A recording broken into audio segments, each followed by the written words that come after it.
What's up guys, back again with us for another video. And today we're going to be throwing on this GTI dash with the red stripe. I don't know if you see that. Throw it on the Golf, and at the same time I'm going to be showing you guys a few tricks for the interior. So sit back, relax, and enjoy.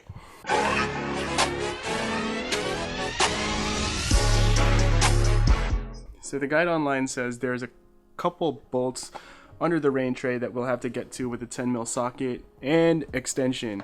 I've gone ahead and taken off the ECM cover already, but let's go ahead and take the rest of this rain tray off and we'll find those bolts. Alright guys, so it took me a while to find the two, but start on the passenger side.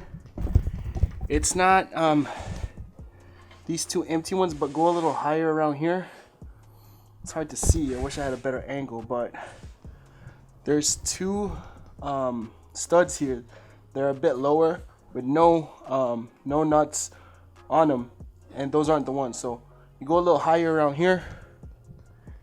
This is where it's at, and you definitely need an extension and a 10mm to reach that. All right, so that's on the passenger side. Now the driver's side is even trickier. So you have to get to it through the wiper assembly, and it's behind it, like right. All right, so it's right here. So it's like right here.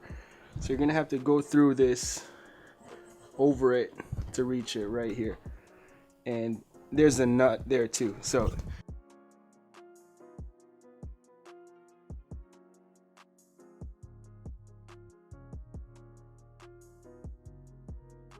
alright guys, and after the two bolts under the rain panel, you're supposed to undo these ones on each side of the dash. So let's get to it.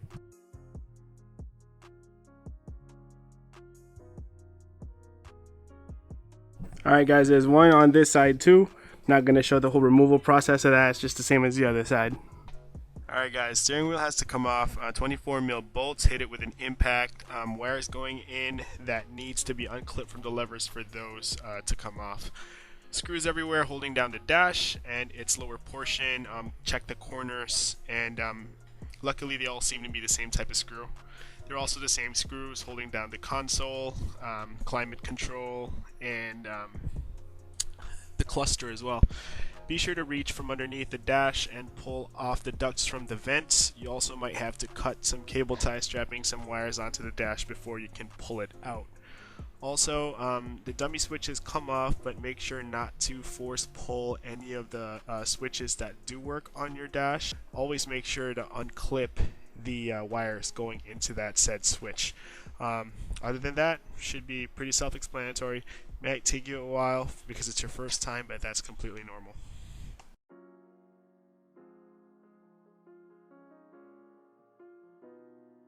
Alright guys, I spent all night long and this is as far as I got. Sorry I'm not going to be able to finish for this Thursday's upload. Very tedious and time consuming job. Not at all the 1 hour job or whatever. I've got trim pieces everywhere. But here it is. Here's a GTI dash. Here's the original dash. We're going to have to move over some fan vents and a lot of other stuff. So one thing that I did want to show you guys is restoring the Recaro letters on the seats. So here's how. So all you do is take a red fabric marker like this, give it a good shake, and just go over the letters.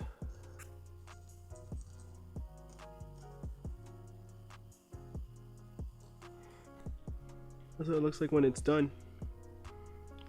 Not bad at all, right? See how these bolts are a little rusty? Let me show you guys a trick of how we go about fixing that. So what we have here in this cup is apple cider vinegar.